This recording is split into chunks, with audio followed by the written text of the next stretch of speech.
Oh, this is important. So in Alabama, and I've done a couple interviews about this on the Peacock show.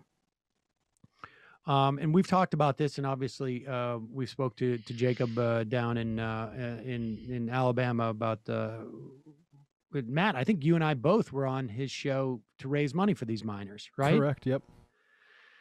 So the miners down in Alabama, they came up to New York City to protest Warrior Met, right? That's the name of Yep. the company that owns the mine. They are owned by, I think, BlackRock. And the miners, some of them came up to New York to strike the BlackRock offices in New York City. These guys have been on strike for now April, May, June, July, 4 months. I think August 1st is 4 months. And they have been working for or striking for better pay and benefits.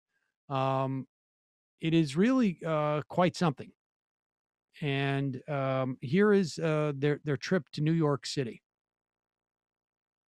Are you sick of it? Are you sick of CEOs dictating your lives where you live and where you work? Say hell yeah! That's a significant crowd. And there's some of that anti-corporate, mentality that, Stoller was on. We're not talking about that there should be,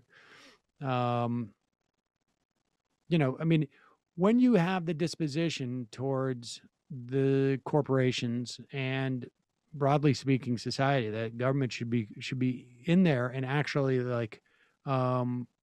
exerting more power and control. Part of that ends up being more support for workers. Saw it in the context of non-compete clauses, which is going to increase the power of workers. But there's other mechanisms too. It's more broadly just accepting that dynamic and then going from there in terms of the details. It's just horrible, the things that they've have to put up with during this strike. I mean, initially they took a giant pay cut, and now they're offer to keep Warrior Met going, and now that is profitable again, they're getting just crumbs.